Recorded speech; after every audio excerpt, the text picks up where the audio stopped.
Na verdade, são 7 parábolas que explicam o eu sou. Mas o eu sou tem um todo, não com essa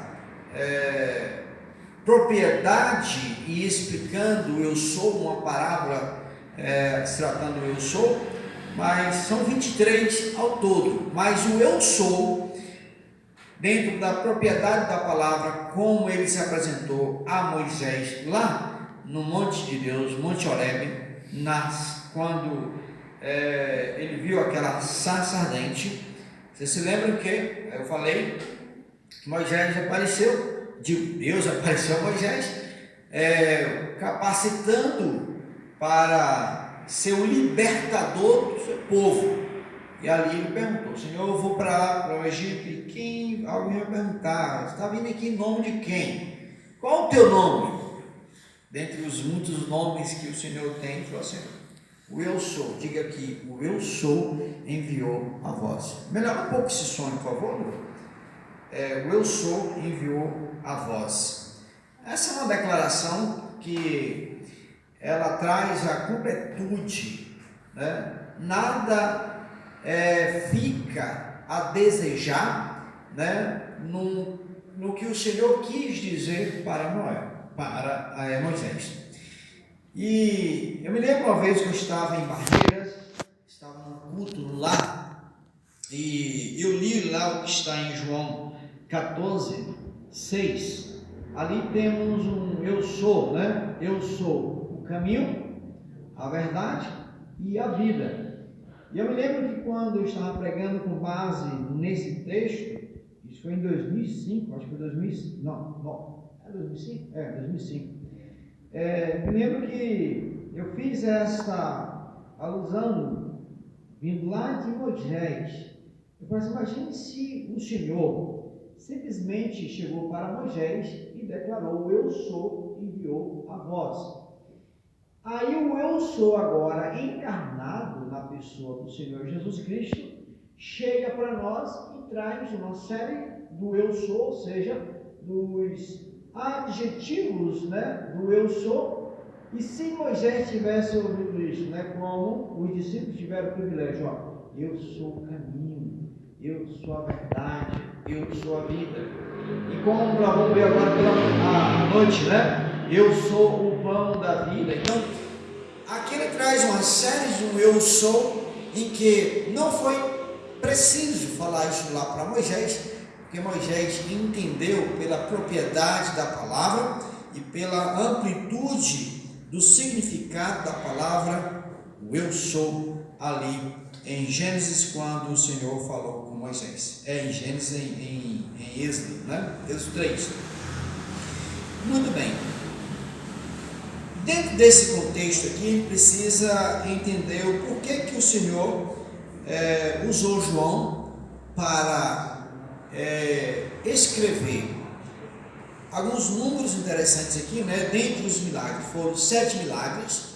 O último milagre, que está lá no capítulo 21, que fala sobre a pescaria, os estudiosos falam que ali foi um apêndice, ou seja, foi uma complementação com outro propósito, porque o propósito de João sempre está com base, né, em 7 sinais, milagres, e 7 o eu sou.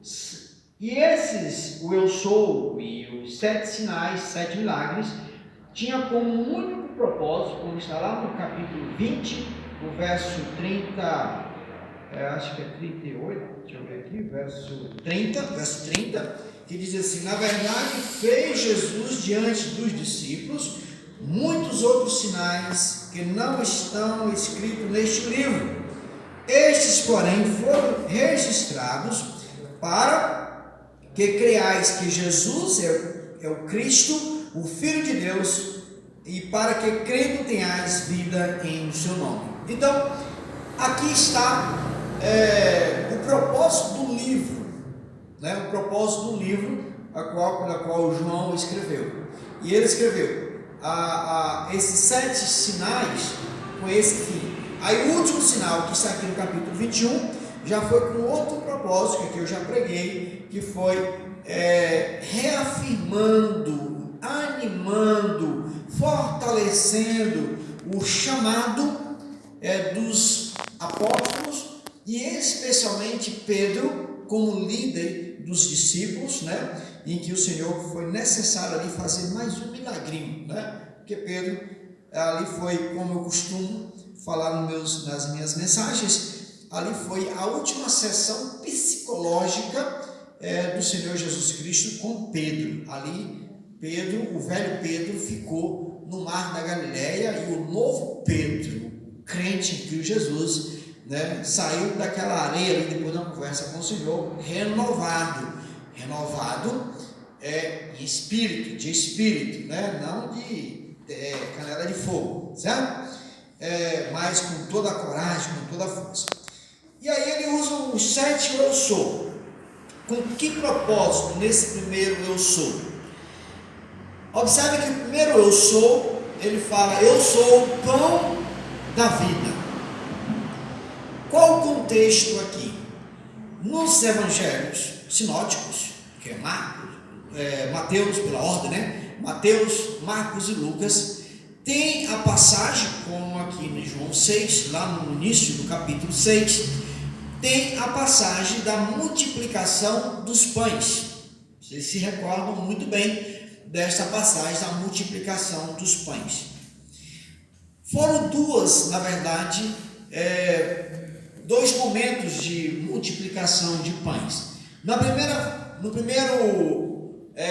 multiplicação, tinha em torno de 5.000 homens, mas aí agrega mulheres e crianças que até 20 anos não faziam parte, né, não eram contados. Então, estudiosos aí fazem média de 15 a 20 mil pessoas.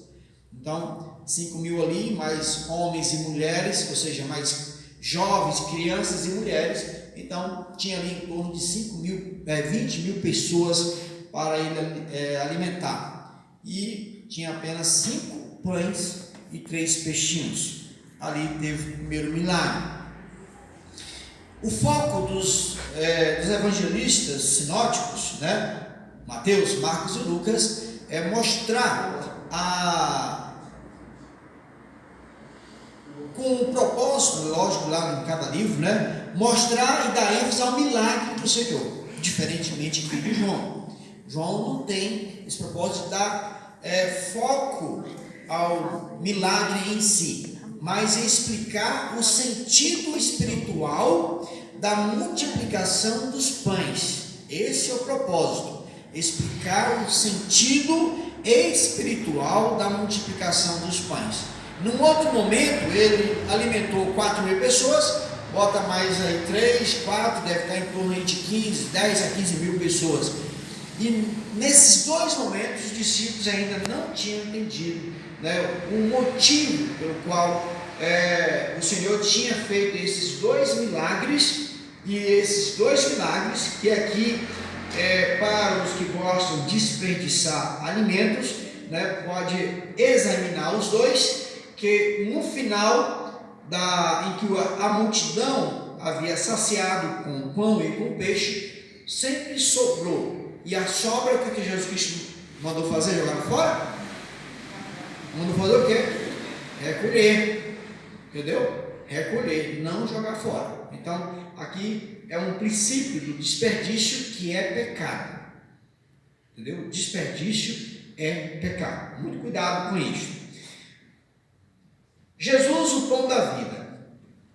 A partir do verso 22 que começa ele a explicar essa história do pão da vida. Começa assim: no dia seguinte a multidão que ficava lá do outro lado do mar notou que ali não havia senão um pequeno barco e que Jesus não embarcara nele com seus discípulos, tendo estes partido sós. Bom, eu não vou ler todo, eu quero ganhar tempo, ver se eu ganho tempo, porque eu quero finalizar o Eu Sou o Pão hoje. O que aconteceu?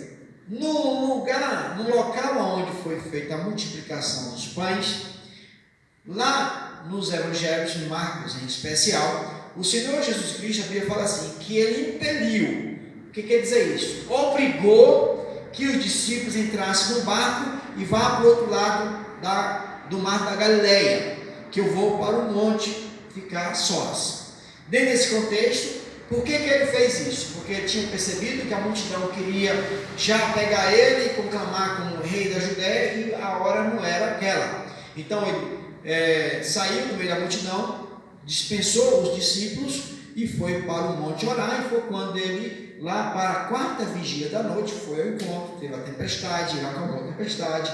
Esse aqui no verso 16 em diante, que o Senhor acalma essa tempestade. A multidão, no outro dia, diante daquele milagre que o Senhor fez, foi de novo atrás dele, e foi aonde aconteceu o milagre, e lá chegando não estava. Então saíram, ficaram curiosos, na verdade, né?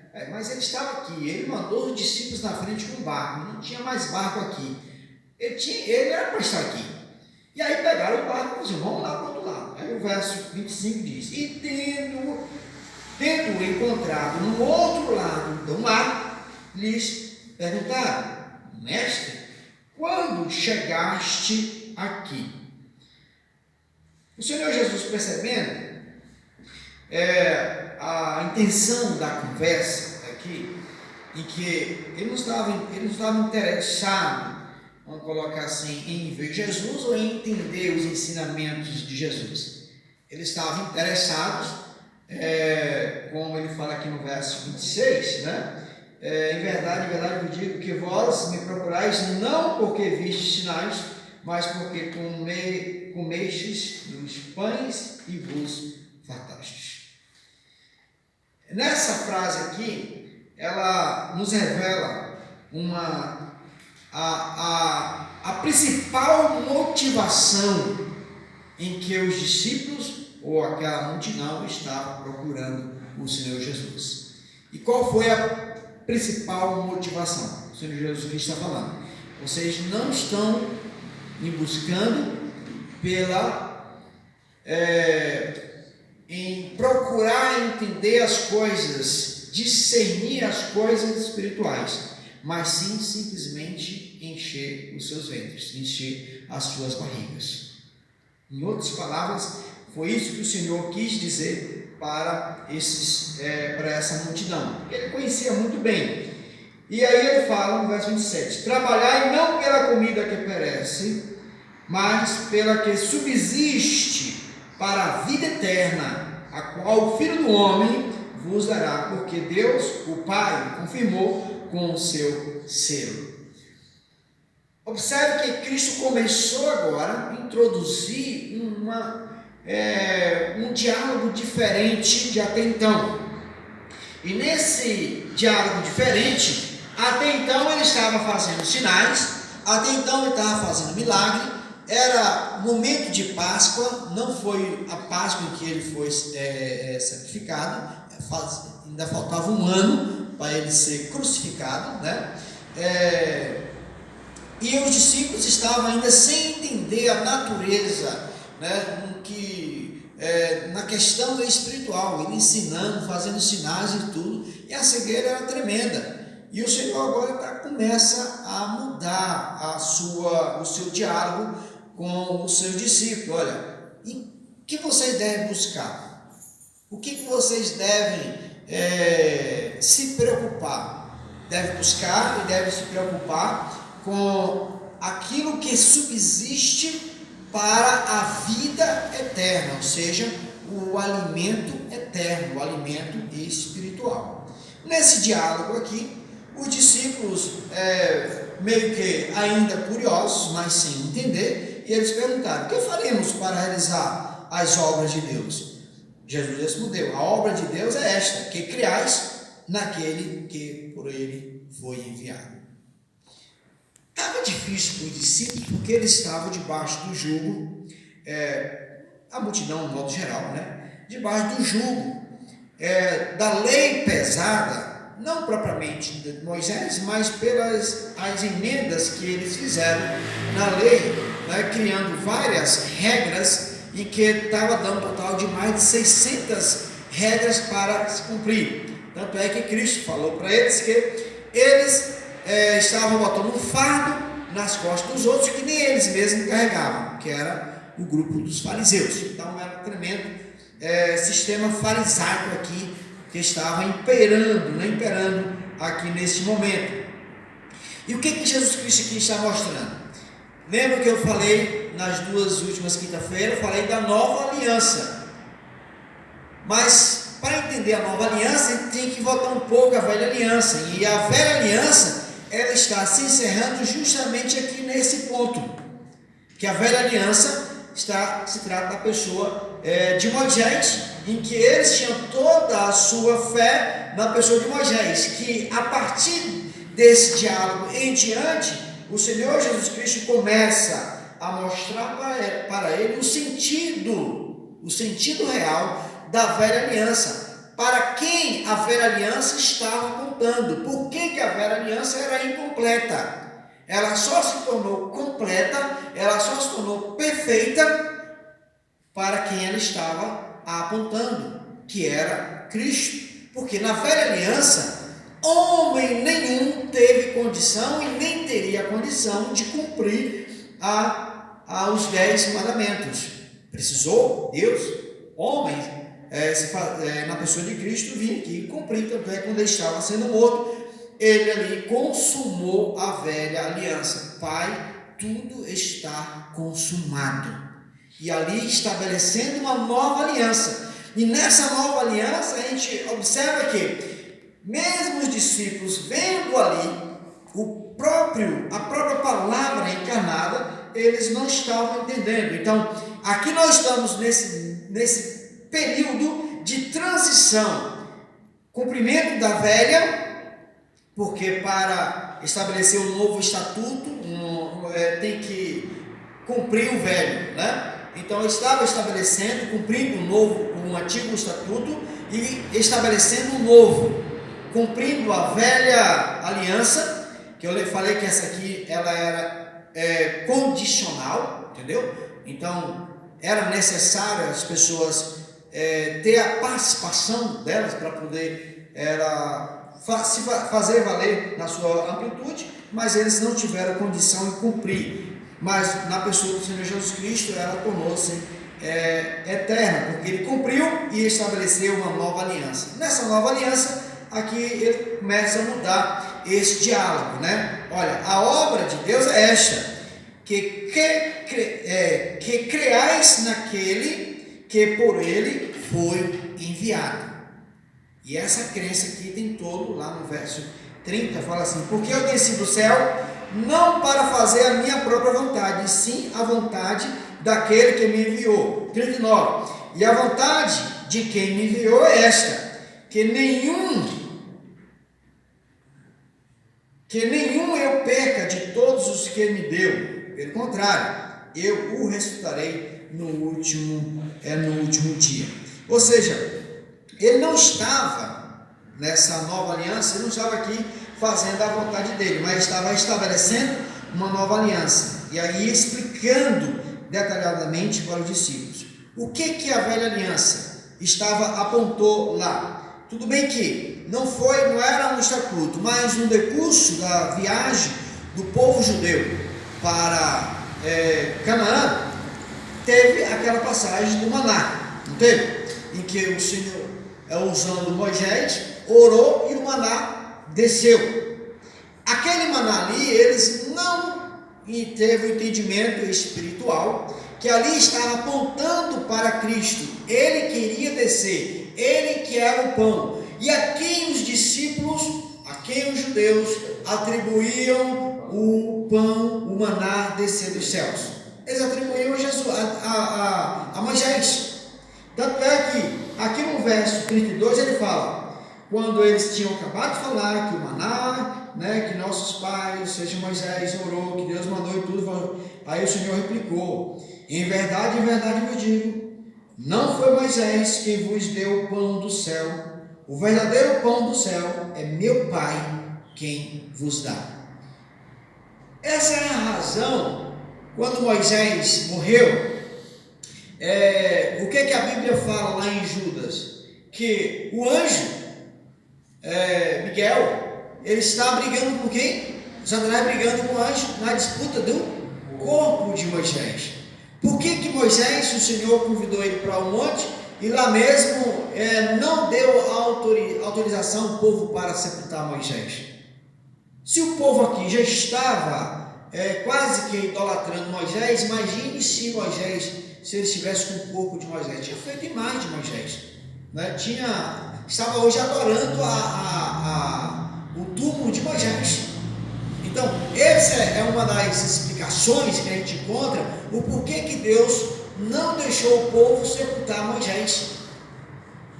Porque mesmo com todos os prodígios, todas as obras de Deus, mas observe que aqui o povo estava atribuindo o milagre que ele fez lá na travessia do deserto a Moisés. E aqui o Senhor está explicando: olha, não, quem mandou aquele pão não foi Moisés, mas foi Deus que mandou o pão. E aqui ele estava explicando: e esse pão sou eu. Verso 35 fala: declarou-lhe Jesus: eu sou o pão da vida. Mesmo com essa declaração, está dizendo: não tem lá um maná que descia do céu e que você escolhia toda manhã e tudo? Tem.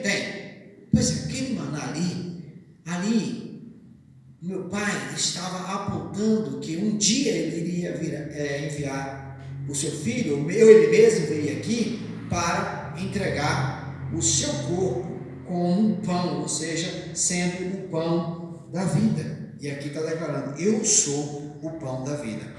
Agora eu quero chamar a atenção, já para poder resumir aqui, que o capítulo todo é interessante, mas não dá para ir tudo. Do 32 até o 27, 24, a gente falou do verdadeiro maná. Fala, o contexto é isso, do verdadeiro maná. Do 35 ao 51, já mostra Jesus como o alimento da vida. Ele já entra com toda a propriedade, declarando que ele é o pão da vida. E nessa declaração com o pão da vida, a gente pode observar aqui quais os resultados ou as implicações de Jesus como o pão da vida. Primeira coisa, aqui nesse mesmo verso, aqui ele fala: com o pão da vida, ele fala, jamais terá fome. Com o pão da vida também, jamais terá sede. Duas coisas hoje, se a gente não tivesse, seria ótimo, né? Fome e sede. No encontro que ele teve com a mulher samaritana, ele falou que era, que daria água, e essa água ela não mais teria sede. Então, me dá dessa água, Senhor. Os discípulos aqui estão pedindo: me dá desse pão. Mas eles ainda não entenderam essa questão aqui. Aí o Senhor Jesus Cristo, no verso 39, que eu já li, ele fala: qual a outra predicado desse o eu sou o pão? Ele fala: eu como o pão, eu vou ressuscitar aquele que o Senhor me confiou no último dia. Está no verso 39. Em verdade,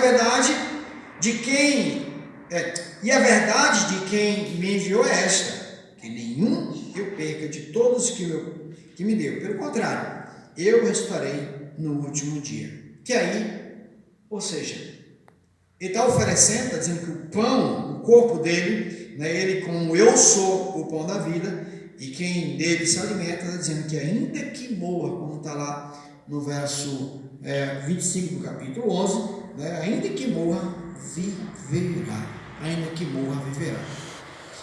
Qual o sentido?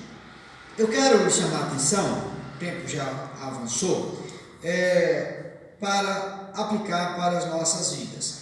O Senhor Jesus Cristo chama a atenção aqui dos discípulos, da sua incredulidade. O verso 49 fala: vossos pais comeram o maná do deserto e morreram. Este é o pão que desce do céu, para que tudo o que dele comer não pereça. E aí, falando que ele é a carne, verso 55 fala: pois a minha carne é verdadeira comida, e meu sangue é verdadeira bebida. Quem comer a minha carne e beber o meu sangue, permanece em mim e eu nele. O nível de conversa aqui já não estava mais agradando os discípulos. Talvez não esteja agradando vocês aqui também, né? Não esteja tão interessante. Por que esse nível de conversa é interessante? Porque ele quer trazer, não só para os discípulos, mas também para nós, de que tudo o que ele fez tem um sentido, tem um cunho espiritual.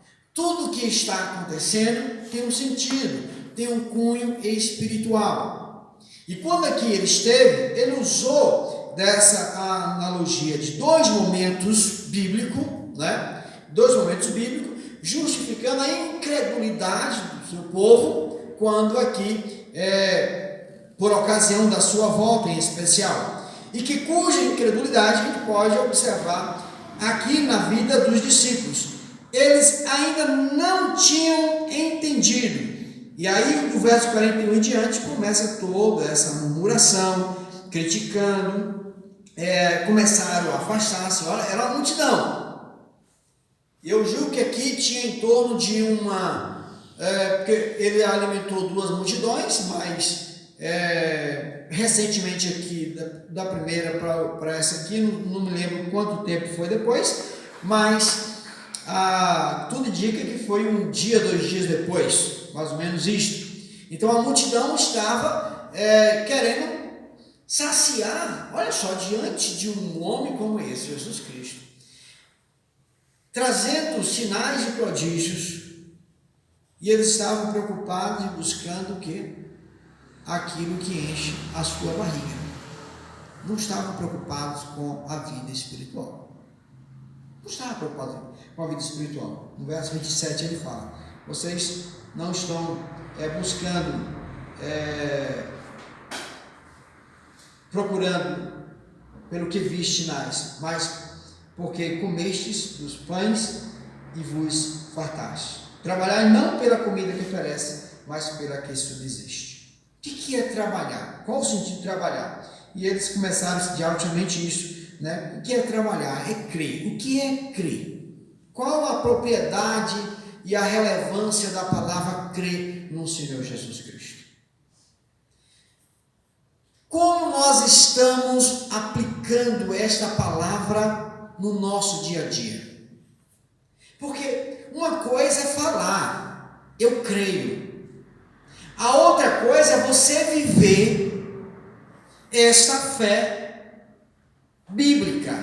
Porque uma coisa é a fé professada, outra coisa é a fé bíblica. A fé professada, a crença professada, próprio Tiago fala, a palavra de Deus, usando Tiago, falou assim: olha, até Satanás crê. Toda a diferença está na obediência, que leva a gente a fazer a diferença no nosso dia a dia.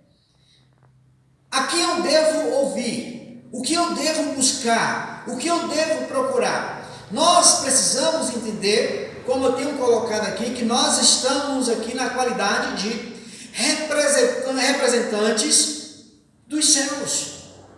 Você já parou para pensar nisso? Estamos na qualidade de representantes dos céus.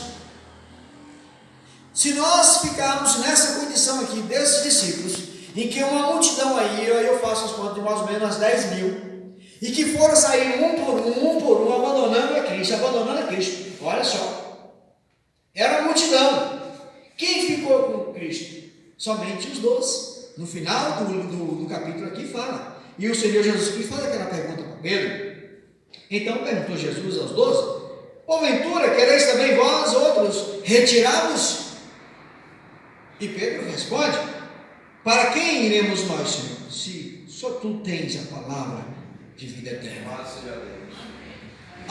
Eu quero chamar a atenção que é uma multidão, mais de 10 mil pessoas, e apenas 12 ficaram com Jesus. Você vai estar indo na onda da multidão ou na onda dos poucos que estão servindo, crendo, buscando o Senhor? É fácil a gente ir pela multidão. Por exemplo, você vai votar no político, né? Tem gente que vota em político pela pesquisa. Vou votar nesse porque vai ganhar. Quantas derrotas eu já tive? Eu voto consciente, não voto para vencer. Eu voto consciente. É assim que o crente deve agir. Não é votar, não vou perder meu voto. Isso é inadmissível, partindo da boca de um crente, falar que é inadmissível perder o voto, por isso eu tenho que votar em quem está nas melhores pesquisas. Inadmissível isso. Crente faz a diferença nos mínimos detalhes. Nos mínimos detalhes. E ele está falando, qual é a obra? Que obra é essa?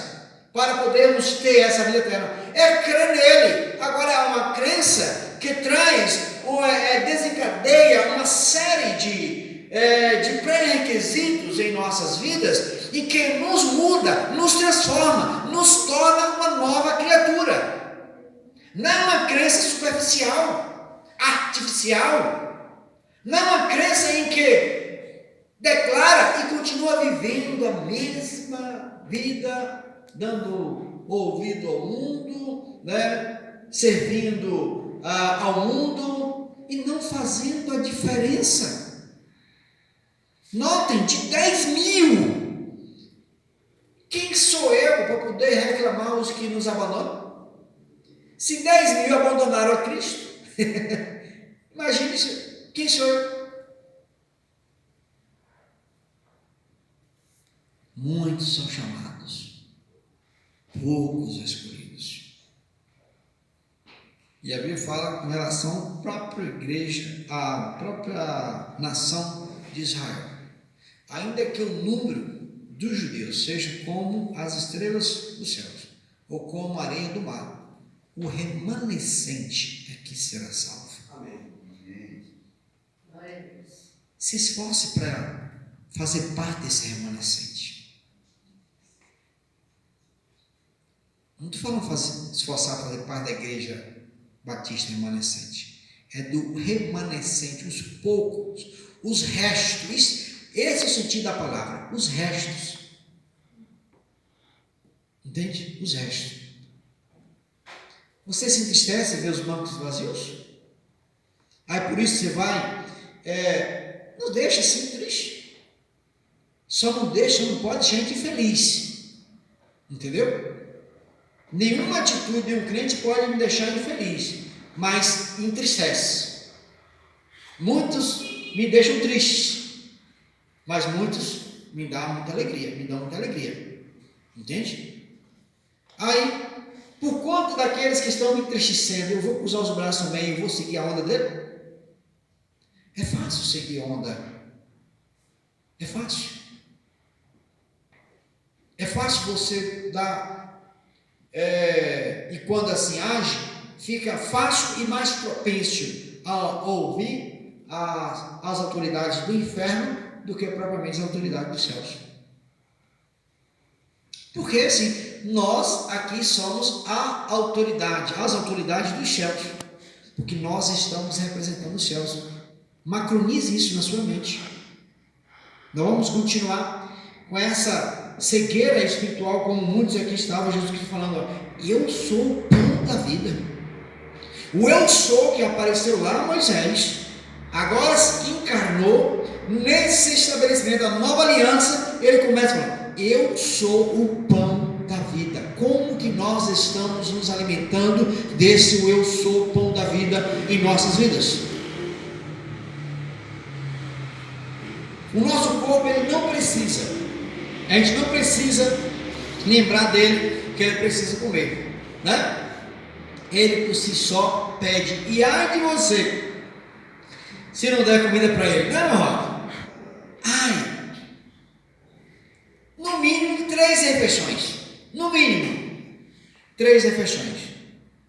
Temos muitos agora morrendo de fome, às vezes está se manjando de comida, mas temos muitos morrendo de fome. Já saiu uma nova estatística e dizem que está morrendo mais pessoas de fome e de suicídio e de infarto do que propriamente de coronavírus. Entendeu? Mas o que a mídia faz? Ela quer causar medo em vocês, botar medo em vocês. É isso que ela quer. Entendeu? Então, se eu pudesse desligar Globo, Record, Bandeirante, todas as casas eu desligava. Porque são canais que não informam, desinformam. Até recordo. É menos assim, light, mas ela também desinforma. Entendeu? Então, vamos ficar atentos, amados. Esse eu sou o pão da vida, você vai dar uma lida nesse texto, é muito interessante. Você tem para entender aqui, tem que entender o contexto. Jesus Cristo começou com uma multidão de 20 mil pessoas. No segundo momento, tinha ali 10 ali, todo querendo, cadê o pão, cadê o pão? Jesus Cristo, ele garantiu, a sua palavra garante que nenhum servo mendigará pão. Ponto. Mas o pão que ele quer oferecer é vida, e vida abundante, vida eterna. É nisso que nós devemos nos apropriar, nós devemos abraçar e aproveitar a oportunidade de compartilhar. A gente não pode agora amedrontar e deixar de compartilhar Cristo. Se acontece o pior, como muitos estão morrendo, se uma pessoa que morre, que era conhecido seu, e você tem a oportunidade, não falou de Cristo, nós precisamos aproveitar a oportunidade. Enquanto há tempo, vamos compartilhar. As pessoas não estão propensas para ouvir, isso eu sei. Não, esse é o pior momento, pior período da minha vida cristã de se evangelizar. Pior período. Interessante, era para ser o melhor.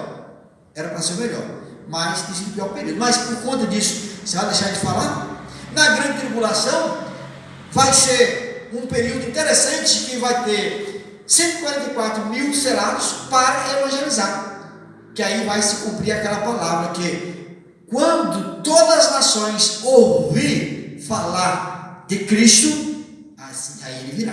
Está lá em Mateus 24, verso 14, se não estou enganado. Essa passagem vai se cumprir naquela tribulação, porque vai ter para o mundo 144 mil selados para o mundo, vai ter para os judeus, além das duas testemunhas, e também os próprios sinais, vamos dizer assim, em torno de Israel, do livramento do Senhor, de pegar Israel, levar para o deserto e tudo. Mas quando nós vamos deixar que a incredulidade toma, olha só, 10 mil pessoas, eles viram Jesus Cristo fazer um milagre de pegar 5 pães, alimentar 20 mil pessoas e ainda juntar quantos cestos? 12 cestos. 12 cestos de pães. E a incredulidade continuava. Ele estava interessado pelo pão que perece. E a gente precisa desprender do pão que perece. Porque esse pão que perece aqui tem aplicação N. Pode ser a comida, pode ser o seu desejo materialista, pode ser, ou seja, aplicações N. Mas está falando, coloca como prioridade o pão da vida. E ele fala assim: eu sou o pão da vida, esse que dá a vida eterna, esse que nos garante, esse que nos leva. Ainda que às vezes seja chato, né? Um assunto meio chato, mas são lições que ele quer passar, que ele quer ensinar para nós. E como lição, nessa primeira explanação do eu sou, lembre-se, o eu sou o pão da vida está dentro do contexto das multiplicações dos pães. E dentro desse contexto, o propósito de Jesus Cristo não foi fazer simplesmente a multiplicação dos pães, era cunho espiritual. E nós precisamos abrir os nossos olhos para enxergar as coisas espirituais. Tem gente ainda simplesmente com olhar carnal. Vai melhorar, vai voltar tudo normal, nós vamos voltar tudo normal. Não vai voltar o normal. Se Cristo voltar agora, ou amanhã, ou no próximo ano, daqui a 2 anos, mas lembre-se, normal não volte mais. Não volte mais. Entendeu? Para alguns pode melhorar, para outros vai ser um caos. Quem precisa fazer? Vamos ter esse discernimento espiritual. Para isto, diferentemente dos judeus, nós temos aquele que habita em nós, que é o Espírito Santo. E é Ele que nos dá esse discernimento. É Ele que ilumina nossas mentes. Portanto, você não está só. Você tem o Espírito Santo para poder te ajudar a ter sabedoria e ter discernimento acerca das coisas que estão acontecendo em tudo na sua vida, em tudo mesmo. Coloque essa, não vou dizer que você vai espiritualizar tudo, mas pense nisso. Eu sou representante dos céus, eu sou embaixador de Cristo, e como representante, como embaixador, eu preciso ter discernimento do que eu estou fazendo, do que eu vou fazer e do que está acontecendo no mundo e nas igrejas. E pastor aí se gladiando em plena pandemia. Os pastores eram para estar se unindo para alimentar o rebanho, não, estão se gladiando com discurso teórico, com discurso teológico, cada um discurso mais bonito que o outro, justificando, né, as implicações de outros. E para discutir nem teologia e nem assuntos que venham trazer confusão, mas estou aqui para servir a Cristo. Servir a Cristo é servir ao rebanho que Ele me confiou. Estou aqui para servi-los, e para servi-los estou à disposição para o que der e para o que vier. Tá? Deus assim nos abençoe e aplique a sua palavra aos nossos corações.